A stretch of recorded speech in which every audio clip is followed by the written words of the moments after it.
Programme में आपको खुशामदीद कहते हैं। मैं असदुल्ला खान हूँ। आज ज़िमनी इंतखाबात हुए हैं, इस वक्त रिजल्ट्स आ रहे हैं हमारे सामने। कुछ जगहों पर शायद अपोजिशन के लिए, पाकिस्तान तहरीक इंसाफ के लिए या सुन्नी इत्तेहाद काउंसिल के लिए गैर मुतवक्किल नताइज भी हैं, क्योंकि जो ट्रेंड हमने देखा था 8 फरवरी के इंतखाबात में, जहाँ पर आज ज़िमनी इलेक्शन हुए हैं, वहाँ पर तहरीक इंसाफ के उम्मीदवार अगर हारे थे तो 2000, 2500, 3000, 4000 वोटों के फर्क से हारे थे। लेकिन अभी आधे पोलिंग स्टेशन का रिजल्ट भी नहीं आया और कई हल्कों में हम देख रहे हैं कि 5-5, 7-7, 8-8 हज़ार की लीड जो है वो हमें दिखाई दे रही है कसूर में, लाहौर के हल्कों में।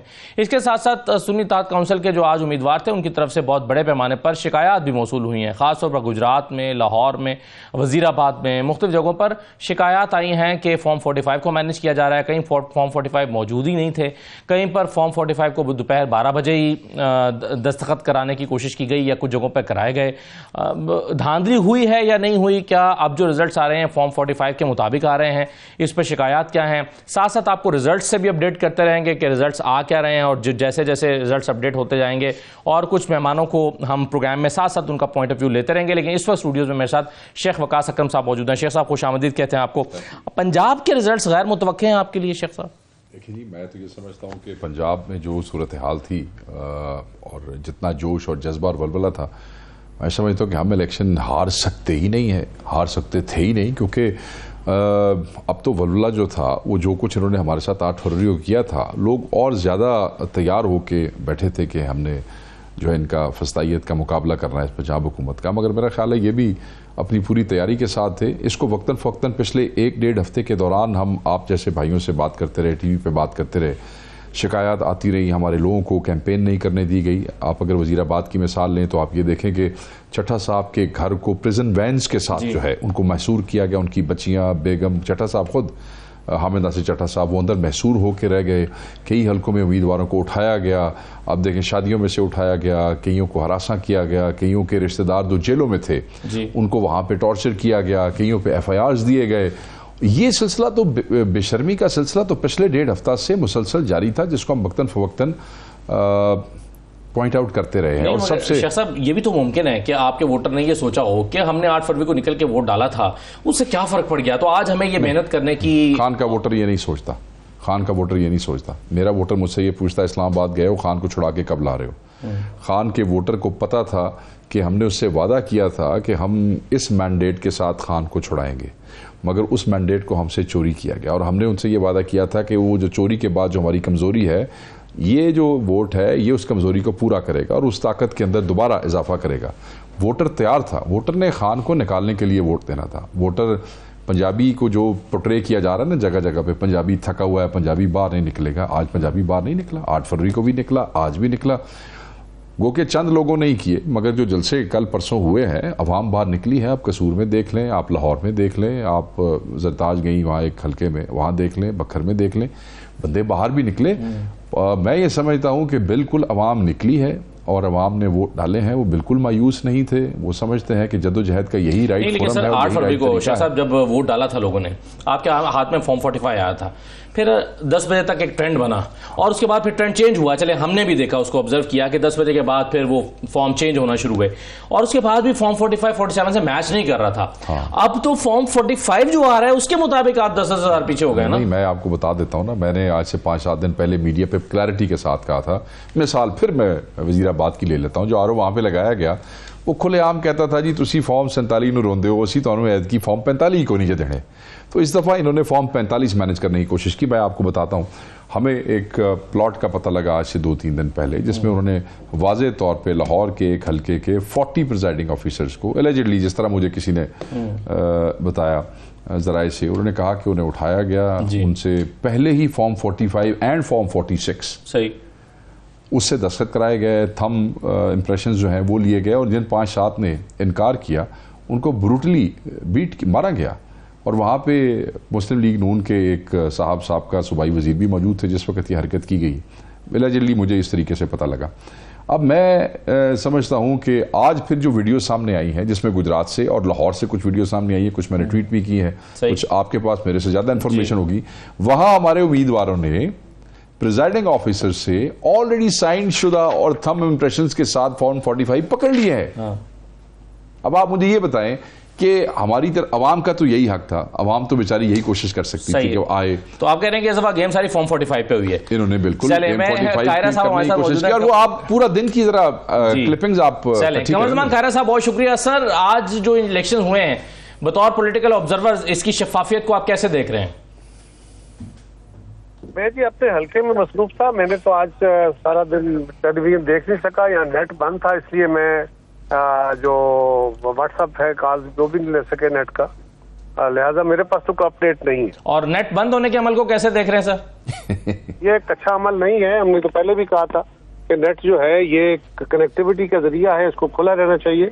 बट एनी हाउ ये बंद था और मैं क्योंकि अपनी कंस्टिट्यूंसी में सारा दिन के बंदा होता है तो फिर वो एक जगह बैठता तो है नहीं, तो मैं टेलीविजन नहीं देख सका और लेटेस्ट खबरें भी नहीं लग सकती। खैरा साहब, आज की अपडेट से तो आप वाकिफ नहीं है जैसे कि आपने फरमाया, लेकिन 2 दिन पहले तक जो चीजें हो रही थी, बहुत सारे उम्मीदवारों ने शिकायत की कि हमें हमारे घर का घेराव कर लिया गया है, छापे मारे जा रहे हैं, कैंपेन नहीं करने दी गई, उसके बारे में आपकी क्या राय है? यकीनन जहां जहां ये काम हुआ है बड़ा अफसोसनाक है। हमने पहले भी कहा था, हमारे पहले भी ये मौक़िफ़ था कि जो उम्मीदवार इलेक्शन में हिस्सा ले रहे हैं उनको बिल्कुल फ्रीली कैंपेन करने की इजाजत होनी चाहिए और ये जो रियासती इदारों का मुदाखलत का अमल है ये नहीं होना चाहिए। अनफॉर्चुनेट। सही है। कायरा साहब, आज के जो नताइज हैं, अब फॉर्म 45 अगर हमारे सामने आते हैं और उसको हम दुरुस्त मान लें, चले जहां पर इंतखाबी धांधली होगी, उम्मीदवार जाएंगे ट्रिब्यूनल्स के पास, ये अभी तक का जो ट्रेंड है, अगर फर्ज करें पंजाब में पीएमएल लीड करती है, तो आप इसको इंटरप्रेट कैसे करते हैं कि ये क्या हुआ है? पीटीआई का वोटर नहीं निकला होगा या वाकई निकला है और धांधली हुई है, या फिर पीएमएल ने कुछ ऐसी डायरेक्शन दे दी है या ऐसे इकदाम उठाए कि जिससे लोगों के अंदर उम्मीद पैदा हो गई है? नहीं, मेरा ख्याल है जी कि रिजल्ट आ लेने दीजिए, उसके बाद फिर देखते हैं। ये स्पेकुलेटिव गुफ्तगू कि ये होने का इम्कान है। और सर, एक ट्रेंड मिल गया ना हमें, असल में जो पंजाब के तकरीबन तमाम ही हलकों में पीएमएलएन के लोग लीड कर रहे हैं। मेरे अजीज, आपको ट्रेंड मिला है, मैं उस ट्रेंड से वाकिफ नहीं हूँ और जब तक कोई हतमी रिजल्ट सामने ना आ जाए और मजीद इस्लाह, तो उस पर कमेंट करना आपका हक है। मैं तो उस पर कमेंट तभी कर सकता हूँ मेरे पास कोई सॉलिड बात हो। सही है। वैसे कायरा साहब, ये जो इलेक्शन है जो आज हुआ है, ये आपके ख्याल में बयानिया का इलेक्शन है या कारकर्दगी का इलेक्शन है? कारकर्दगी तो अभी मुमकिन नहीं है जी, इस महीने सवा महीने के अंदर अंदर तो कारकर्दगी का कोई सवाल नहीं होता। इट्स टू अर्ली टू जज कारकर्दगी बेस्ड। बयानिया का ही इलेक्शन है और माजी का ही इलेक्शन है और बयानिया भी अब हमारे पास यूं ही है सारी जमातों का। ना इमरान खान साहब के पास बयानिया है और गवर्नमेंट ने तो अपने बयानिया से नहीं, गवर्नमेंट ने तो अपने परफॉर्मेंस से ये कुछ उसको रिस्पॉन्ड करना है और परफॉर्मेंस का भी गेज करना मेरी दानिश में it's too early to say anything. Sir, लेकिन बयानिया जो है वो 8 फरवरी और अब के बयानिया में, यानी जो हम आज जब 21 अप्रैल को ज़मीनी इलेक्शन कर रहे हैं और 8 फरवरी को जनरल इलेक्शन हुआ था, उसमें आप सियासी जमातों के बयानिया में कोई फर्क देख रहे हैं या खासतौर पर नून लीग की? भाई, आप किस चीज को बयानिया कह रहे हैं? मैंने अर्ज किया ना कि बयानिया तो एक है अपोजिशन का, इमरान खान साहब का, वो कह रहे हैं मेरे साथ ज्यादती है, वो कह रहे हैं मेरे साथ सुप्रीम कोर्ट ज्यादती कर रही है, इलेक्शन कमीशन ज्यादती कर रही है, गवर्नमेंट के लोग मेरे साथ ज्यादती कर रहे हैं, एस्टेब्लिशमेंट मेरे साथ, तो वो तो एक ज्यादती का बयानिया है कि मेरे साथ बहुत कुछ हो रहा है। वरना उन्होंने भी मसाइल के हल की तरफ तो बयानिया कोई नहीं दिया। तो मजलूमियत का एक बयानिया है जो उनका बिक रहा है, वो अपनी जगह कायम है।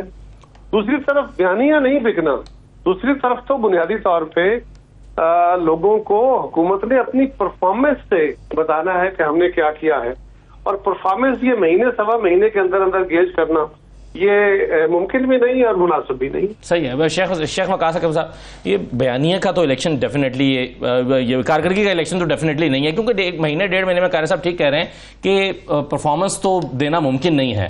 किस चीज़ का इलेक्शन हुआ आज? नहीं, देखिए, हमारे लिए तो ये बयानिया ही था। हमारे लिए तो सीधा बयानिया था कि हम इमरान खान को रिलीज़ करवाएंगे। हम तो सीधा कह रहे थे कि ये जुल्म जो है उसका बदला वोट से है। हमारा तो वही बयानिया था जो 8 फरवरी को था। उसमें एडिशन ज़्यादा फोर्सफुली हमने ये किया कि हमने इमरान खान साहब को जितवाना है। जहाँ तक आप कह रहे हैं कि गवर्नमेंट की परफॉर्मेंस का ही इलेक्शन है, महीना हुआ है या सवा महीना हुआ है, आप ये मुझे बताएं कि पिछले 1 महीने में बिजली कितनी दफ़ा महंगी हुई? आप मुझे ये बताएं कि पिछले जब से ये लोग वज़ीर आज़म बने हैं उसमें कितनी दफ़ा फ्यूल महंगा हुआ? और आप मुझे ये बताएं कि वो जो निगरान हुकूमत में जो मुझे ये जो बताएं कि नहीं सर, वो तो नान भाई एसोसिएशन है पंजाब वालों का, आप बयान देख लें, पंजाब में अगर रोटी मिल रही है अगर 16 रुपए की तो आओ फिर तुम मैं थोड़ी गल मान लेना चाहिए, वो तो हमें रंगबाजी सारी। दूसरी बात मैं आपसे ये पूछना चाहता हूँ कि पिछले जो वज़रा बैठे थे पिछली निगरान हुकूमत में, आप मेजॉरिटी देख लें, पंजाब में देख लें, आप यहाँ पे देख लें, इनमें वो सारे लोग की पोस्ट के ऊपर मौजूद हैं। तो मैं कैसे मान लूँ कि वो 16 महीने भी मैं ये समझता हूँ कि इन्हीं की छतर छाया में इन्हीं के लगते लेंदे करीबी लोग जो थे वज़रा थे की पोस्ट के ऊपर, तो ये तो एक्सटेंशन है उसकी, वो जो एक निगरान थी। तो मैं ये समझता हूँ कि बिल्कुल इनकी कारकर्दगी जो हुकूमत वक्त है मुस्लिम लीग नून की, बिल्कुल उसके लिए कारकर्दगी का सवाल जवाब था। लोग गरीब तंग थे, ये वही लोग नहीं हैं जो कहते थे कि आएंगे और आते साथ ही मोहतरमा की देख लें, उनके चचा जो हैं वज़ीर आज़म, उनका देख लें, 300 यूनिट फौरी फ्री कर देंगे। मेरे पास वीडियोस पड़ी, आपके पास होंगी मेरे से ज़्यादा आपके पास, ये सब चीज़ें मौजूद थी। मगर अल्टीमेटली जो इन्होंने हमें तंग किया है, जलील किया है, उसके बाद भी, हुकूमत में आने के बाद भी हमारे लिए तो वही बयान। ये सिलसिला कहाँ जाके रुकेगा? ये आज बाई इलेक्शन हुए हैं सर, जमहूरियत में तो साद भाई, जमहूरियत में तो सीधी सीधी बात है, हम यही कहें तो फोरम तो हमारे पास ये इलेक्शंस ही हैं जी। हम तो बार बार चाहेंगे, हम जमहूरियत पे यकीन रखते हैं कि इलेक्शंस हों। और आप अब जो दूसरा काम गलत हो रहा है ना, आप अवाम के पेशेंस को टेस्ट कर रहे हैं। आप अवाम को कब तक दीवार से लगाते रहेंगे? आप अवाम को कब से कूटते? देखें, अब्दुल मजीद न्याजी को आप बखर में नहीं घुसने दे रहे, आपने उसके घर का घेराव कर लिया है। आप जरताज गुल को किसी हल्के में नहीं जाने दे रही, मुझे आप गुजरात नहीं जाने दे रहे। मैं आज गुजरात जाना चाहता था, मुझे आप गुजरात नहीं जाने दे रहे। हमारा जो बंदा गुजरात को रोका गया गुजरात? हाँ, कहाँ रोका? हमें यहाँ पे जो हमारे मोटरवे चलने से पहले जो एग्जिट्स हैं उनसे पहले जो हमारे दोस्त गए वहाँ पे MNA खुर्रम मुनव्वर, उनको वहाँ से अरेस्ट। ये क्या है? लोग देख नहीं रहे। आपने आते साथ जिक्र किया अहमद चट्ठा का। अहमद चट्ठा ने 2 सीटें जीती थी, MNA की NA 66 की और PP की PP 81 मेरे ख्याल। और जो उन्होंने छोड़ी 35,000, वो आज वो सुनो मेरी गल सुनो तुसी साथ, 35,000 की लीड से वो MPA जीता, 35,000 की लीड से। एंड कैन यू इमेजिन, मेरी तरीके से जिस तरह मैं बगैर गए MNA हुआ, और उसी तरीके से अहमद चट्ठा भी साल पूरा हल्के में नहीं जा सका। तो जिस आदमी को लोग इतनी मोहब्बत करते हैं और खान से इतनी मोहब्बत करते हैं कि गैर मौजूदगी में कैंपेन करने के लिए कोई नहीं है, वो दोनों सीटें जीतता है और नीचे वाली सीट 35,000 से जीता है। मैंने दसो इन्हां दी परफॉर्मेंस असी क्वेश्चन नहीं कर सकते, साड़ी परफॉर्मेंस से केड़ा नुक्स आ गया भी साढ़े 35,000 माइनस हो गए। यही तो मेरा सवाल है कि सानू की हो गया कि हाफिज ज़ीशान मिसाल के तौर मतलब पे जुल्म भी हमारे साथ, और उसके बाद हम 35,000 से गैर मौजूदगी में जीतने वाले बंदों का जो भाई इलेक्शन लड़ता है वो पीछे जा रहे हैं जी। वो सारी रागबाजी जी। नहीं, मगर यही तो मेरा सवाल है कि हाफिज ज़ीशान की मिसाल देता हूं। हाँ। अलीम खान के मुकाबले में लाहौर में इलेक्शन लड़े, 2,500 वोटों से सिर्फ हारे और वो जेल में थे, कैंपेन भी नहीं कर सके। आज वो कैंपेन भी कर रहे हैं और बड़े बड़े मार्जिन से हार रहे हैं। तो क्या किया आपने? 80 तो कुछ नहीं किया। देखें, हमारे साथ, हम तो समझते हैं कि पाकिस्तान की आवाम की दुआएं हमारे साथ, हम ये समझते हैं कि उनकी हमदर्दियां हमारे साथ। कारी साहब ने खुद कहा कि इनका तो हमदर्दी का एक नैरेटिव है। ठीक है, इसी तरीके से जुल्म जिसके साथ हुआ होता है, देखे ना, उसी का वो नैरेटिव होता है। ये आज भी जब अपने हलकों में, अपने जलसों में जाते हैं, कारा साहब, बड़ा एहतराम है, बड़ी अच्छी बातें इन्होंने आज की है, तो ये उसको शहीद बीवी का जिक्र करते हैं और जो मुजालिम इनके साथ हुए करते हैं। आज भी ये तवक्को करते हैं कि उसके ऊपर इनको कुछ मिले। तो हमारे सानू तो सज्जे सज्जे पैरे जे सारी तो हुणे चित्रेशन हो रही जे, तो क्या असी नहीं रोना थोड़ा भी साडे नाल की हो रहा जे? मैं ये समझता हूँ कि ये इलेक्शन बाकायदा तौर पर चोरी करने की कोशिश, पूरे मनसूबे, पूरी प्लानिंग थी इनकी। अभी जब रिजल्ट पूरा आ जाएगा आपको पता लग जाएगा। अगर पाकिस्तान तहरीक इंसाफ एक भी सीट हारती है तो that would be a plan rigging. एक सीट भी हारती है, और अगर हम ज्यादा हारते हैं तो फिर मुझे कहने की जरूरत नहीं है। सही है। अच्छा, हारते नहीं है, हरवाए गए। सही है, आप समझते हैं हरवाए गए हैं। कायरा साहब, अब मसला यह है कि ये चलिए धांधली के इल्जामात लगते आ रहे हैं और इस मरतबा इलेक्शन में और ज्यादा बेचैनी हुई है। आपको खुद भी एतराज है बतौर जमात इलेक्शन की शफाफियत पर। आप जैसे सीनियर लोगों को शायद बैठकर यह फैसला करना है कि इस मसले से जान छुड़ानी कैसे है। इसके साथ चला तो नहीं जा सकता है, को कैरी तो नहीं किया जा सकता फॉर द नेक्स्ट 10-20 ईयर्स पे मामला ऐसे चलते रहेंगे। आप हल क्या देखते हैं कायरा साहब इस मसले का? देखिए, पहली गुजारिश तो ये है कि मैं बिल्कुल इस बात का दाई हूँ कि मजलूमियत का बयानिया इनका बिक रहा है, PTI का, और उसका हक है वो इसको इस्तेमाल करें। मैंने तो ये नहीं कहा कि वो इस्तेमाल ना करें। मैंने तो ये कहा कि हुकूमत का, इस हुकूमत की परफॉर्मेंस को गेज करने के लिए कुछ 6 महीने, साल का बहरहाल एक वक्त होता है। आपकी दानिश में वो 1 हफ्ता भी हो सकता है कि 1 हफ्ते के अंदर कुछ चमत्कार दिखा दे। और 300 यूनिट कम से कम मेरे इल्म में नहीं है कि मुस्लिम लीग की तरफ से मरियम ने या शहबाज शरीफ साहब। मैं कारा साहब को वीडियो भेज दूंगा सर, अगर आप मुझे वीडियो भेज देंगे तो मैं आपका बहुत मशकूर हूँ। अगर आपको ना मिली और अगर आपको ना मिली तो फिर आप ऑन एयर किसी वक्त इस पर माजरत करें। बिल्कुल सर, बिल्कुल। तुसी हुण शहबाज शरीफ साहब वास्ते इतनी मेहनत कर रहे हो, मैं जरूर भेजांगा वीडियो तो। नहीं सर, देखें आप शेख साहब ये तो ना करें कि मुझ पे एक सवाल कर रहे हैं, मैं उस हुकूमत का इत्तेहादी हूँ, मैं अगर उनके हक में कोई बात कर रहा हूँ क्योंकि मेरी दानिश में ऐसा उन्होंने नहीं कहा, तो आप उसको ये कह के तो मेरी जबान बंदी ना करें। ना सर, आप भाई हैं बड़े, मैं आपको भेजूंगा सर, बिल्कुल भेजूंगा सर। अच्छा सर, मैं एक, अगर आप इजाजत दें कायरा साहब, तो एक अपना भी यार एक मिनट रुकिए कि जहाँ तक ताल्लुक इस मामले का हल का है, इस मामले के हल के लिए हमारे पास फोरम बेसिकली वही पार्लिमान है, उस पार्लिमान को ही पास जाके हमने बैठना होगा। अगर हमें पॉलिटिकल फोर्सेस को इकट्ठे होकर बैठ के इसके ऊपर बात करके वे फॉरवर्ड तैयार करना होगा। अगर हम अपनी लड़ाई में लड़ते रहेंगे, जब हमारी बारी होगी तो हम कहेंगे हम नहीं सुनते, जब इनकी बारी है तो ये कहते हैं हम नहीं सुनते। इस कैफियत में रहते हुए जो हम सिविल सुप्रीमेसी के ख्वाब देख रहे हैं या हम ये ट्रांसपेरेंसी का ख्वाब देख रहे हैं, ना तो इस प्रोग्राम के जरिए मसाइल का हल निकल आना है, ना सिर्फ एहतजाजों से हल निकल आना है। पार्लियामान के अंदर इस वक्त सारी जमातें मौजूद हैं और ओपन दावतें दे रहे हैं, गालियां खाने के बावजूद दे रहे हैं कि भाई आइए बैठिए। एक आपका आज का इशू है कि इसका हल कैसे निकाला जाए, उसके 2-3 लीगल फोरम्स हैं। इलेक्शन कमीशन आप देख चुके, आप नहीं मानते, आपका हक है। उसके बाद ट्रिब्यूनल्स हैं, आप कहते हैं वो फैसले देर से होते हैं, टाइम लगेगा, ज्यादा ट्रिब्यूनल बनने का मुतालबा। उससे आगे सुप्रीम कोर्ट है, वहां आप गए हुए हैं, उसके फैसले देख लीजिए।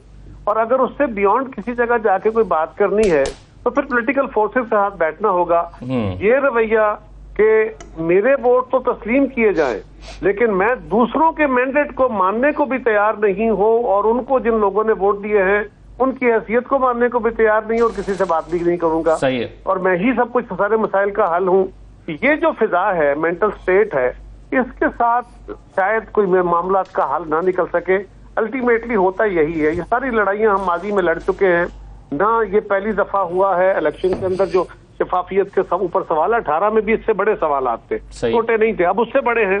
जो आप पीछे चले जाते रहेंगे और भी सवाल उठते रहेंगे। आप कह रहे हैं पॉलिटिकल फोर्सेस को बैठना होगा, मगर मैं सर एक हमारी विपता भी छोटी सी सुन लीजिए। अभी गुजरात से जो ताजा तरीन खबर आई है, 92 के रिपोर्टर हैं बिलाल सिकंदर और कैमरामैन है नवीद अहमद, उनको गिरफ्तार कर लिया गया है। अब डेफिनेटली वो कवरेज करते हैं, गुजरात पर आज सबसे ज्यादा सवाल उठे हैं और 92 ने गुजरात से मुसलसल ये कवरेज करके बहुत सारी चीजें बेनकाब भी करने की कोशिश की कि क्या हो रहा है। तो सर ये कायरा साहब, आप कैसे देखते हैं इस मामले को, क्योंकि हमारा रिपोर्टर बिलाल सिकंदर और कैमरामैन नवीद अहमद इस वक्त गिरफ्तार हैं सर। देखिए, पहली बात तो यह है कि सहाफियों को आजादाना मूवमेंट का हक मिलना चाहिए, हक होना चाहिए और है। गुजरात क्योंकि ज्यादा फोकस्ड है, पीटीआई की सारी क़यादत भी वहां बैठी है, सारा मीडिया भी वहां बैठा है और 2-3 दफा आपने कहा गिरफ्तार है। वो सहाफी हो, वो कैमरामैन हो, वो फोटोग्राफर हो, वो जो भी हो, अगर वो बियॉन्ड द लॉ जाने की कोशिश करता है तो बिल्कुल गिरफ्तार होगा। बिल्कुल उसके साथ वही सलूक होना चाहिए जो मेरे साथ आपके साथ होता है या किसी आम शहरी के साथ होता है। एक सहाफी को या कैमरामैन को मुझसे ज्यादा इख्तियार तो नहीं मिल जाएंगे ना। हाँ, वो अपने दायरे में रहते हुए अपनी ड्यूटी कर रहा है तो फिर उसको मुकम्मल आजादी है, वो आजादी के साथ। चलिए जरा इसकी तफसीलात भी ले लेते हैं सर, हुआ क्या है तफसील से। मैं जरा एक ब्रेक ले लेता हूँ, जरा न्यूज के पास चलते हैं, देखते हैं कि क्या मसला है, फिर हम वापस आ जाते हैं सर। एक ब्रेक लेकर आते हैं।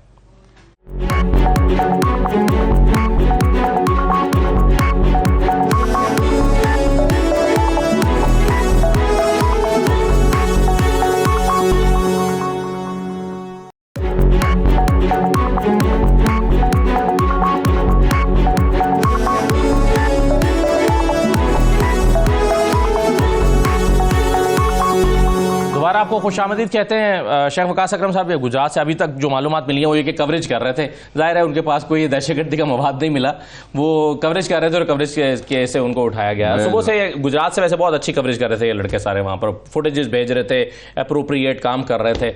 मेरा ख्याल है यही इनका जुर्म है। देखिए, मैं ये समझता हूँ कि ये काबिल मुज़म्मत है, बिल्कुल। आपको भी गुजरात नहीं जाने दिया? बिल्कुल ऐसी है। मैं समझता हूँ कि गुजरात में की सीट में इनको कोई ख़ास जो थी वो दिलचस्पी थी, जिसकी वजह से यहाँ पे ख़ास इक़दाम उठाए गए हैं और ये चीफ मिनिस्टर, प्राइम मिनिस्टर और इनकी पार्टी के किया धरा है। बिल्कुल मैं भरपूर अल्फाज में मज़म्मत करता हूँ। मैं ये समझता हूँ कि कैमरामैन और आपके जो रिपोर्टर हैं उनको फौरी रिलीज़ करना चाहिए। इस तरह आज़ादी के ऊपर जो है वो मीडिया की पाबंदी नहीं लगाया जा सकती। और ये जो होता है ना जी कि क्या इनके हदूद व कवायद हैं, ये हदूद व कवायद वहाँ SHO कोतवाली ने तय करने हैं बैठ के इनके, उनको तो आप इजाज़त देंगे तो आपको भी पकड़ के ले जाएंगे, आपको भी बंद कर देंगे, तुम साड़ी मर्जी तो बगैर गल की कर रहे हैं। तो मैं ये समझता हूँ कि ये फस्तायत है और कुछ भी नहीं है। हाँ, ये ठीक है, कानून सबके लिए बराबर है, मगर ये लोग वो दिखाना चाहते हैं जो गैर कानूनी तरीके से हो रहा है, और इनको जो लोग रोकते हैं वो बिल्कुल गलत करते हैं। और ये मैं ये समझता हूँ कि इलेक्शन के दौरान हमेशा हुकूमती पार्टी जो गैर कानूनी हरकत कर रही होती है, जो जाली वोट डालना चाहती है, जो जीतने वाले को रोकना चाहती है, ये उसी के करतूत है। और बिल्कुल जितनी भी इसकी मजम्मत की जाए उतनी कम है। हुकूमत वक्त को चाहिए कि इनको फौरी जो है वो रिलीज कर दें। 2 कैमरामैन हैं और 1 रिपोर्टर हैं, 3 अफराद को गिरफ्तार बिल्कुल ज्यादती है, ये जुल्म है और ऐसे नहीं। और इससे आपको पता लगता है कि हो क्या रहा है। तो यही हो रहा है, जो सच दिखाना चाहता है ये उसको बंद कर देते हैं, जो सच बोलना चाहता है ये उसका मुंह बंद कर देते हैं। ये जो इनके डिक्टेटोरियल जो एटीट्यूड्स हैं वो मेरे ख्याल में ख़त्म होने चाहिए। अच्छा, वैसे शेख साहब, आज का जो रिजल्ट है ना गुजरात का, जो अभी तक आया, तो उस पर भी नजर रखिए, क्योंकि ये जो PP-32 का नतीजा है 8 फरवरी को, उसमें परवेज इलाही साहब को 4-5 हज़ार वोटों के फर्क से, अगर मैं गलत नहीं कह रहा, तो हारे थे। और परवेज इलाही साहब जो हैं वो आज उनका लीड जो मार्जिन है वो काफ़ी बड़ा हुआ है, हालांकि उस वक्त सालिक थे और अब मुकाबला जो है उतना सख्त नहीं है। सर मैं आपको बता रहा हूँ ना, ये सारा मैनेज किया जा रहा है और अभी तक मैनेज किया जाएगा और आज पूरी रात मैनेज किया जाएगा। आप मुल्तान में देख लें, तैमूर मलिक का देख लें, 100 वोटों से हारा था। अभी आप देखें जब रिजल्ट आएगा ये वहाँ पे क्या करते हैं। मुझे उम्मीद है कि अल्लाह करे कि वो अपना पोलिंग और अपने फॉर्म 45 संभाल गया हो, मगर अगर नहीं संभाल सका तो जो आदमी 100 वोटों से हारा है।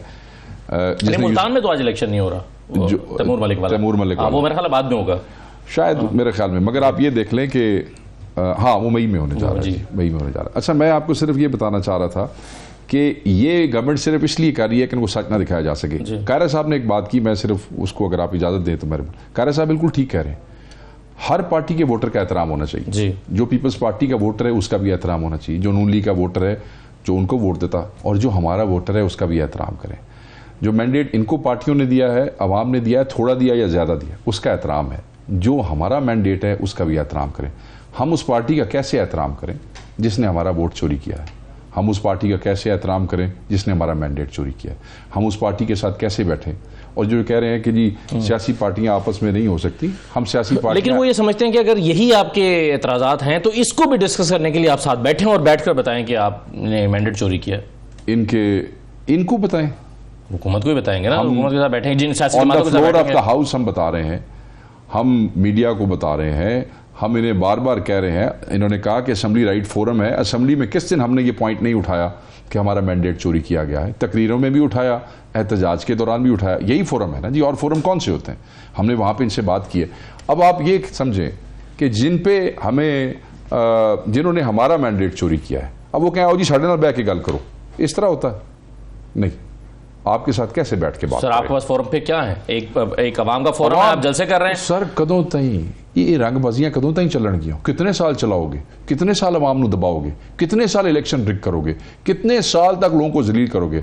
हम जब तक जिंदा है हम लड़ाई करने को तैयार हैं, लड़ते रहें, कोई मसला नहीं, कोई मसला नहीं। साडा भी हौसला जी, तुसी हुकूमत अपनी तैयारी करे, साडा हौसला करेंगे क्या? देखिए ना, आपने कहा कि हम जलसे करेंगे, जलसों से तो कुछ भी नहीं होता ना। आपने किए भी हैं, आपके खिलाफ भी हुए हैं, जलसों से नहीं हुआ तभी था जब माहौल बदला, हालात बदले, फजा बदली और तरीके से मोबिलाइज। देखें, एक अवाम मोबिलाइज हुई 8 तारीख को, आपने उसका मैंडेट चोरी कर लिया।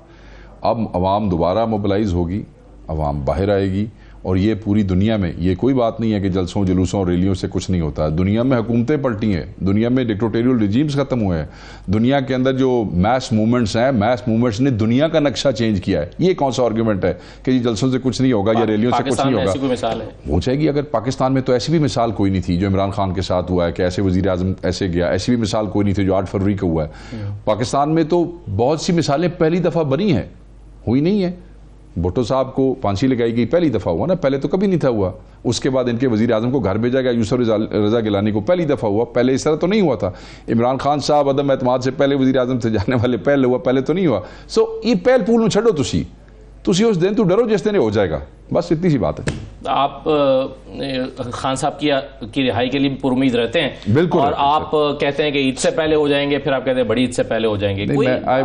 आपसे मुराद है कि आपकी पार्टी, मैं समझता हूँ I will not put a date. जो हमारी लीगल टीम है वो अपनी हिम्मत पूरी लगा के बैठी है। जो हम जिन्हें इस काम के लिए भेजा गया, इसी काम के लिए भेजा गया, आवाम ने, they love their leader, so they want us to help him get out of the jail, जो कि गैर कानूनी तौर पे अंदर है।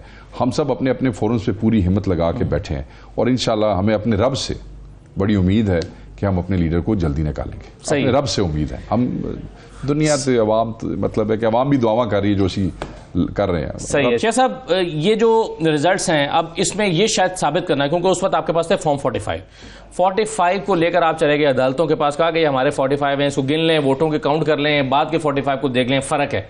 अब आप कह रहे हैं कि 45 ही मैनेज हो गए हैं। जब 45 ही मैनेज हो गए हैं तो सबूत आपके पास क्या होगा जिसको लेकर जाएं? बहुत सी जगहों पे सबूत है, हमारे पास ऑडियो विजुअल सब मौजूद है। कई जगहों पे प्रेजाइडिंग अफसर्स ने खुद बयान दिए हैं खड़े होकर, उसकी वीडियोस भी मौजूद है मेरे पास, मीडिया पे भी वायरल हुई है। वो कह रहे हैं बिल्कुल फलां बंदे ने आके गुजरात में फलां बंदे ने, कोई भट्टी नामी आदमी, उसने आके 800 वोट डाल दिया है। प्रेजाइडिंग अफसर खुद बता रहा है कैसे इलाही साहिबा साथ खड़ी है।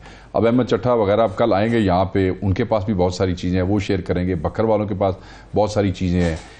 ये इतने अक्लमंद नहीं जे, इन निकम्मे लोग नहीं। ये जो नून लीग वाले हमारे भाई, इस दफा तो अगर धांधली किया तो अभी तो इस दफा तो टाइम। सर आप मुझे देखें ना, धांधली की इन्होंने फॉर्म 45 पहले ही थंब इंप्रेशन जबरदस्ती मार कुट के और ब्राइब करके थंब इंप्रेशन भी ले लिया और साइन एक दो जगह पे करवा लिया। सुन लेना, मगर अक्लमंदी आप चेक करें, वो लोगों ने ऑलरेडी इलेक्शन के दौरान ही पकड़ लिए। समझदारी चेक कर लो इन्हों की, इतने ही समझदार जी। तो बिल्कुल हमारे पास बहुत सारी चीजें होंगी और वो हम कौम के सामने रखेंगे। कौम हमारे से पहले ही पूरा दिन मॉनिटर कर रही थी, देख रही थी, पूरा पाकिस्तान टीवी के साथ और मीडिया के साथ जुड़ा हुआ था और चीज़ें जैसे भी रुकावट के साथ पहुंचती जा रही थी। बिल्कुल सबूत भी होंगे, हम साबित भी करेंगे। मेरा तो सीधा सा कुलिया है, अगर तहरीक इंसाफ एक सीट भी हारती है वो मैंडेट चोरी है, वोट रिगिंग है। एक दो सीटें तो आपकी वैसे जेन्युइनली कम्जोर उम्मीदवार था, होन गया, मगर अब हमारा जोश जज्बा वलवला जो है वो बढ़ गया था। मैं ये समझता हूं कि जो इस हुकूमत ने तेल, फ्यूल, आटा और ये सारी चीजें महंगी की हैं, गैस बिजली महंगी की है, उससे अवाम की फ्यूरी में इजाफा हुआ है। शाह साहब, आपके लीडर्स भी तो नहीं निकले जलसे करने के लिए, उस तरह से कैंपेन भी तो नहीं बनाई, उसकी क्या वजह है? जो लोग जीते हुए थे, आपके चेयरमैन, आपके बाकी लोग, क्यों नहीं निकले? हाँ, मेरे ख्याल में निकलना चाहिए था, उनको जाना चाहिए था। लीडर ऑफ द ऑपोजिशन है मिसाल के तौर पर, बड़े बड़े लोग गए हैं, कल कॉर्नर मीटिंग में गए हैं लाहौर। नहीं, लेकिन एक आपने पूरी मूवमेंट नहीं बनाई। मतलब ये जो ऑब्जर्वेशन है, क्या ये दुरुस्त नहीं है कि आपने इस दफा कारकुनों को बहुत सारी परेशानियां थी। जो पंजाब के लीडरान थे उनके ऊपर बहुत सी FIRs थी, बहुत सी जगहों पे बेल्स जो है वो रिजेक्ट की गई। आप गुजरांवाला में देखें, मैं बार बार गुजरांवाला का जिक्र हो रहा है, I don't know why. Gujranwala में तो 3-4 दिन पहले आपको पता है ना, हमारे जितने उम्मीदवार भी थे उनको भी एक दिन की तारीख दी गई, वो बड़ी मुश्किल से वो तारीख ली गई और अगले दिन वो कोई ना पेशवा सारों की कैंसिल होगी। मतलब कई जगह पे, और जिन लोगों ने कैंपेनें करनी थी वो इश्तिहारी, कोई इधर दौड़ रहा है, कोई उधर दौड़, मसाइल थे, मगर बहरहाल हिम्मत करनी चाहिए। तो इसे अब चलें, ये तो है, लेकिन इसमें लर्न करने का क्या सर? चीज़ों को रोकने की कोशिश होगी। अवाम के सामने ये बेनकाब हो रहे हैं, अवाम के सामने एक्सपोज हो रहे हैं। आगे हमसे ये 80 बंदे चोरी करके वहाँ बैठे हैं ना, उनकी कोई इज्जत है ना कोई एहतराम है, सर नीचे करके आते हैं। उनमें इन लोगों का भी चंद और का इजाफा हो जाएगा, चंद और बेशरम लोग तो चल रही है। सर देखें, हुकूमतें हमेशा चलती हैं, मगर वो हुकूमतें चलती कैसे हैं ये अवाम फैसला करती है। कितनी इज्जत है, एक वजीर है, बंदी गाली के अलावा उसको उसके हल्के में उसकी बात नहीं करते हैं, बेइज्जती करते हैं, कोई रिस्पेक्ट नहीं है, कहीं कोई सलाम नहीं लेता है, ठीक है वो भी वजीर है, चलता रहेगा। ये काम ज़्यादा देर तक नहीं चलेगा। आप अवाम को दबा के ज़्यादा देर तक नहीं रख सकते हैं। सो हमें तो ये खदशा है कि अवाम को दबा रहे हैं, जिस दिन ये फट पड़े किसी भी इशू पे, हो सकता है साढ़े कैंट तिना फटन, हो सकता है किसी दिन कोई अवाम, ये किसान बाहर आ रहे हैं, ये आटे के ऊपर आ रहे हैं, गंदम की सपोर्टिंग प्राइस के ऊपर आ रहे हैं, मर रहा है, भूख से मर रहा है, बिजली के बिल आप देख लें, ट्यूबवेल के उनके बिल देख लें, खाद कितनी महंगी हो गई, और फिर इन्होंने सपोर्टिंग प्राइस 40-50% नीचे रखी है, जो उनका असल एक्सपेंस था। अगर पंजाबी किसान इकट्ठा हो जाता है तो तबाही फिर जाएगी, कैसे रोकेंगे उसको? वो तो आगे भुखा मरदा पे की गोलियां मारोगे उन्होंने। सो मैं ये समझता हूं कि ये खुशी, ये जो जोम होता है ना कि चल रही है जी, चलती रहेगी, चला लांगे, सानू चलवा लेंगे अगले, ये गलत होता है। ये जिन जिन को रहा है, हमारे समेत जिन जिन को रहा है, उनके साथ अच्छा कोई नहीं हुआ। मैं ये समझता हूं कि अवाम के साथ जिद और दुश्मनी का नतीजा इन द लॉन्ग रन अच्छा नहीं होता। शॉर्ट टर्म में आप करें, मौज कर सकते हैं, कुर्सियां तो छूटे ले लो जितने लेने जी, आखिरी छूटा है। लेकिन इसका एक आर्गूमेंट ये आता है कि माजी में हालात इससे चीज़ें खराब रही हैं लेकिन फिर ठीक हो जाती हैं।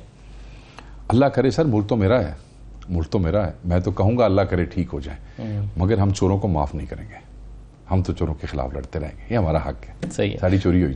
बहुत शुक्रिया शेख वकास साहब प्रोग्राम में शिरकत करने के लिए। एक ब्रेक लेते हैं नाज़रीन, ब्रेक के बाद वापस आते हैं।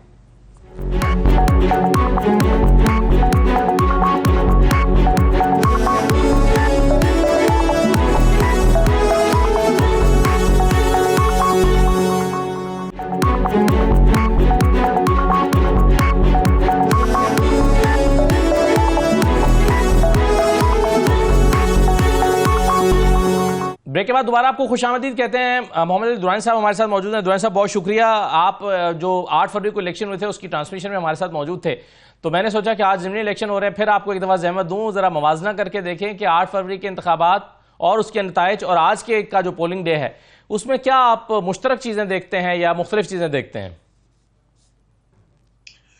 बिस्मिल्लाहिर्रहमानिर्रहीम।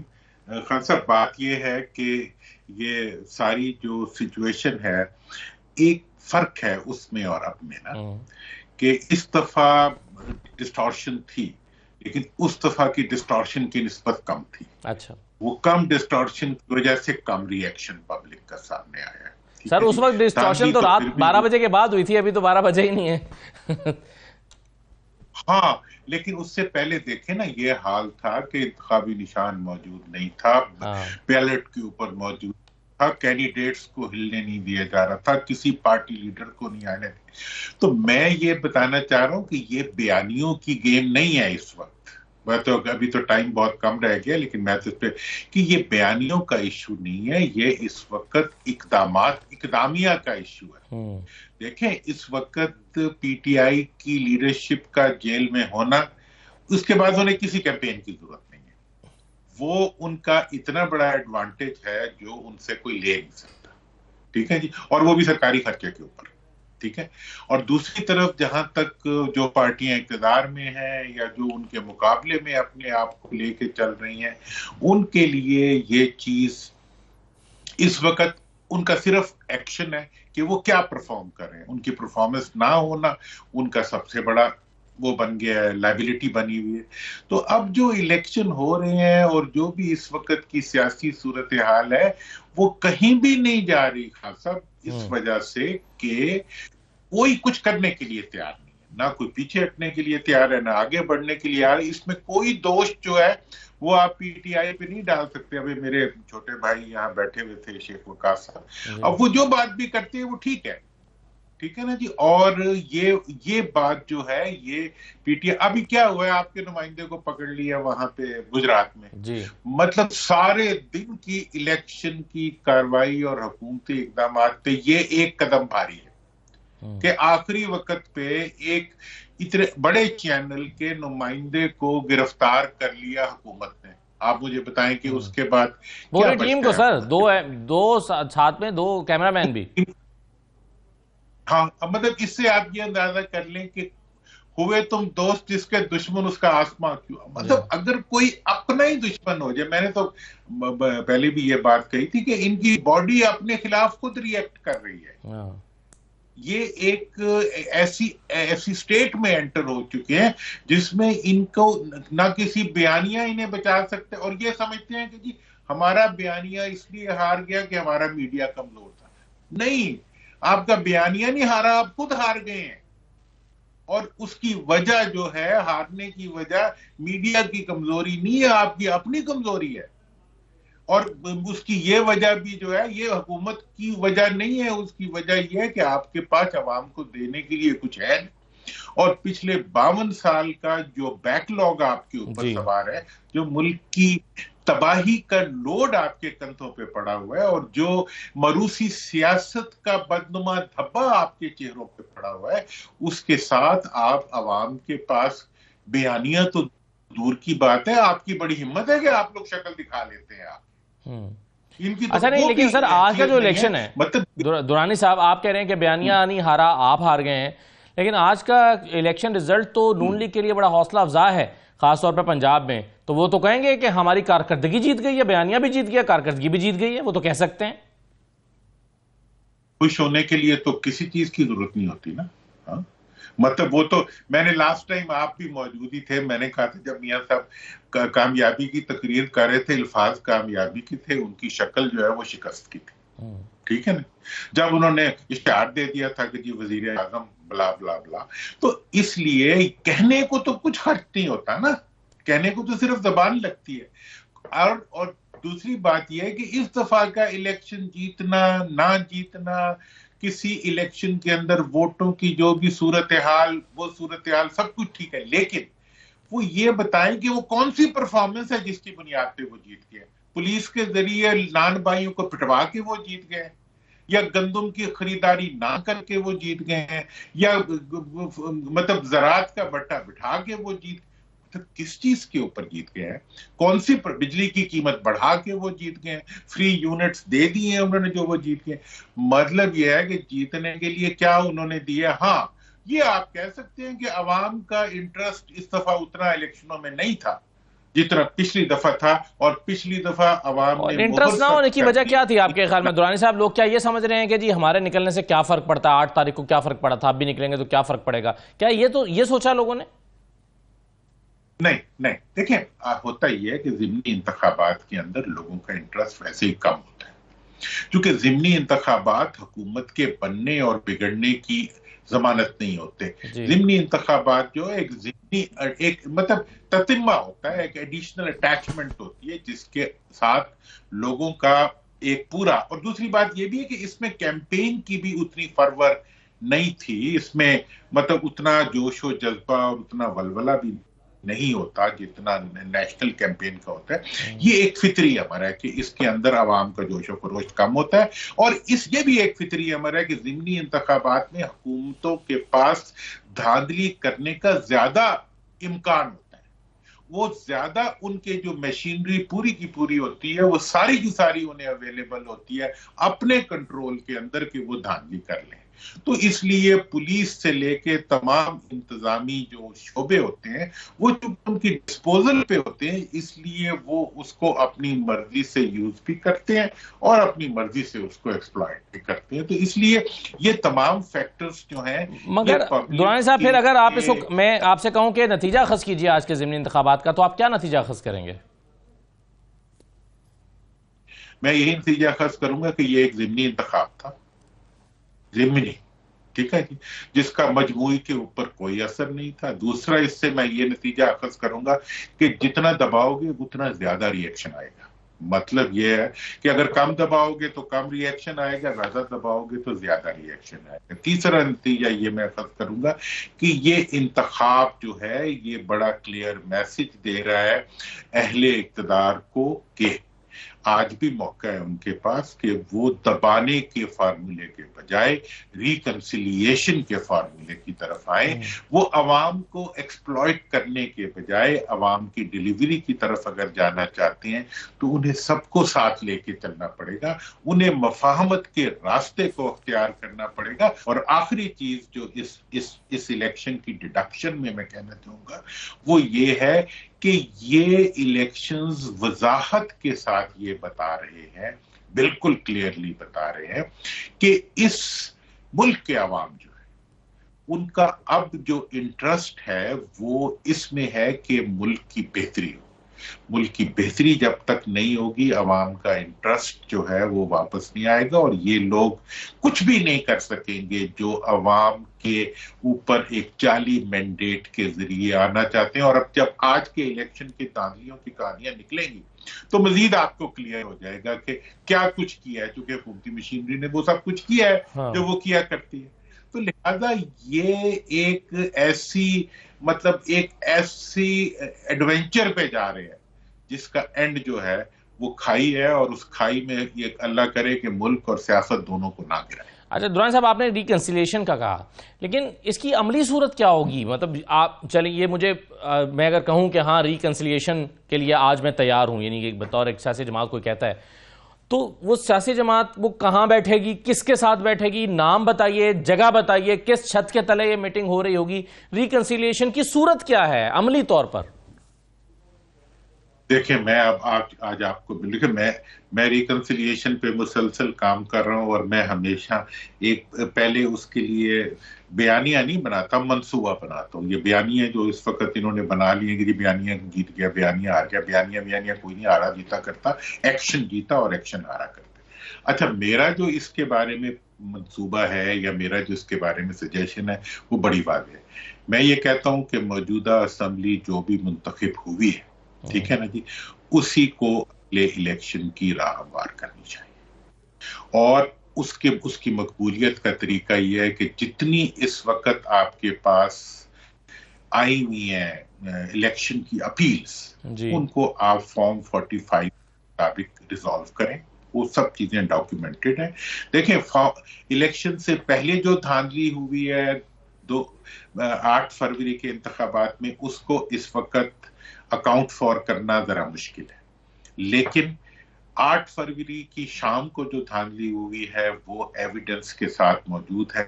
उसको रेक्टिफाई करके असेंबली की मेंबरशिप को एडजस्ट करें, हुकूमत बनाए पूरी असेंबली पे मुश्तमिल, जो कि आइंदा इंतखाबात का लाहे अमल, तरीक़ाकार, इलेक्शन कमीशन और तमाम मामलात को सब बैठ के इकट्ठे तमाम लीडर्स जो हैं वो उसको तय करें और अगले इंतखाबात की तरफ बढ़ जाए। क्योंकि अब ना अबूरी हुकूमतें बन सकती हैं, ना मौजूदा टाइप ऑफ जो है किसी काम का है, ना आज की तरह के इंतखाबात आइंदा काबिल कबूल हो सकेंगे।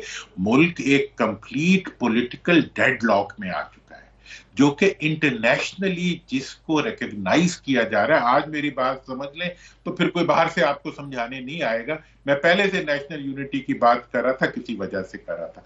आज भी मैं कह रहा हूं, इसके बजाय कि बाहर से कोई डंडा लेके आ जाए और आपको कहे ऐसे करो, आप खुद आपस में मिल बैठ के मामलात को ठीक कर लें, वरना मामलात आपके कंट्रोल में नहीं रहेंगे। इसी पार्लियामेंट के जरिए आप आगे बढ़ने का रास्ता कर लें। और अगर ये नहीं करना तो फिर मैं सदर साहब से ये दरखास्त करूंगा कि उन्होंने रिकंसिलिएशन की बात की है। तो सर, ये जो दुरानी साहब आपने इतना शानदार मंसूबा बनाया, ये आपने किसी के लिए बनाया है, ये किसी को आप देंगे या आप अपने दिल की तस्कीन के लिए बना के अपनी दराज में रखेंगे कि किसके लिए ये मंसूबा बनाया, आप किसको देंगे, कौन मानेगा इसे?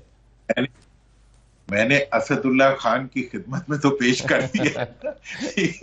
चलिए, 2 लोग हो गए सर। देखें, मतलब माली दा कम पानी दिया।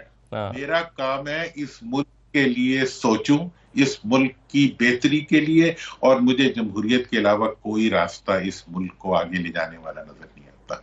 और ऐसी सूरत में जब अवाम भी इस वक्त जाग पड़े हुए हैं, आपने जो इलेक्शन में अंदाजे किए थे, अवाम का वही रिजल्ट आया कि नहीं आया? प्रैक्टिकली वही आया। मतलब यह है कि इस वक्त जो भी असेसमेंट पब्लिक की स्ट्रेंथ पे की जाएगी, वो असेसमेंट सही होगी और अपने आप को सही साबित करेगी। तो जो ये मैं फार्मूला दे रहा हूं, अगर इससे कोई बेहतर होगा तो हम उसको मान लेंगे, वरना मैं सदर साहब से ये दरखास्त करूंगा कि वो तकरीरें ना करें। खुदा के लिए, तकरीरों से हम तंग आ चुके हैं। बयानियां। एक साहब बोलते हैं कि बयानिया पास हो गया, बयानिया फेल हो गया, मीडिया ने फेल कर दिया, सोशल मीडिया ने फेल कर दिया। और भाई मीन्स जो होते हैं, they can't justify the end justifies the means. तो एंड जो है, एंड वही है कि अवाम के आगे सरनगू हो जाए और अवाम के फैसलों को मानने के लिए तैयार हो जाए, और अवाम के फैसलों पे मबनी जो है, वरना आप ना दहशतगर्दी को रोक सकेंगे, ना आप मईशत को बहाल कर सकेंगे, ना आप दुनिया में इज्जत पा सकेंगे। आपके कशोल भी टूट जाएंगे और आप खुद भी टूट जाएंगे सियासी तौर पर। तो ये मेरा जनाब फार्मूला है, और ये मैं हर जगह पेश करता हूँ। आपको पता है मेरे पास तो और मेरे पास मैं तो यही आपकी खिदमत में दे सकता हूँ। बिल्कुल सही है दुरानी साहब, बिल्कुल सही है, आपका मंसूबा शानदार है। लेकिन मसला यह है कि जो हुकूमत में बैठे हैं, जिनके पास पावर्स हैं, उनके लिए शायद ये आसान नहीं है कि वो छोड़ दें अपनी पावर्स को और उसकी कीमत पर वो सोचें कि मुल्क ठीक हो सकता है।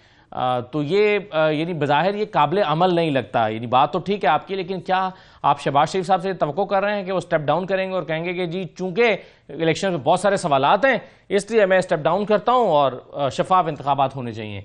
वो होता है पाकिस्तान में ऐसा? देखिए, मैं छोटी सी मिसाल आपको देता हूँ कि वो अमीर जमात इस्लामी अभी बने हैं, तो उन्हें कराची की एक सीट जिता दी गई, उन्होंने वो वापस कर दी। उससे उनकी इज्जत में नहीं आई, उनकी अपनी जमात ने उनको अमीर बना दिया।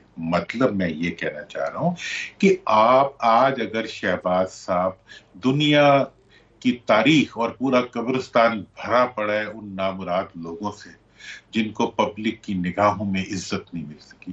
दुनिया भर के आमिर जो हैं बेचारे, वो अपनी अपनी कब्रों में एक गुमनामी की जिंदगी गुजार रहे हैं। कुछ मुल्कों के अंदर शाह ईरान से बड़ा तो कोई लीडर नहीं था ना, शाह ईरान, अब कब्र भी नहीं मिलती जिनकी। तो मैं समझता हूं कि शहबाज साहब हों या नवाज साहब हों या जो कोई भी हो, उन्हें ये सोचना चाहिए कि उनके बाद मुल्क ने तो रहना है, इस मुल्क के अवाम ने भी रहना है, उनके बच्चों ने भी रहना है, इस मुल्क की नस्लों ने भी रहना है। किस नाम से आपको याद किया जाए, सही, किस काम से आपको याद, वो कौन सी चीज है जो आपको इज्जत देगी और वो कौन सी हैसियत है जो आपको जिल्लत देगी। सही, तो बिल्कुल इसलिए इस अपनी मुल्क की इज्जत के लिए, अपनी इज्जत के लिए पीछे हटना सीख लें। जो नेल्सन मंडेला जब पीछे हटा जी और उसने रिकंसिलिएशन की बात की, जब उसने सबकी माफी की बात की जी, तो आज उसकी कब्र भी इज्जत का मुकाम रखती है। दुरुस्त। और हमारे कितने लीडर हैं जो कि अड़े रहे और उस अड़े रहने की वजह से और अपने इक़्तिदार को अपनी इज्जत समझते रहे। इक़्तिदार इज्जत नहीं देता, किरदार इज्जत। इक़्तिदार इज्जत नहीं देता, किरदार इज्जत देता है। बहुत बहुत खूब और बहुत शुक्रिया मोहम्मद अली दुरानी साहब प्रोग्राम में शिरकत करने के लिए। ये नाज़रीन आज का प्रोग्राम था, इजाज़त दीजिए, अल्लाह हाफ़िज़।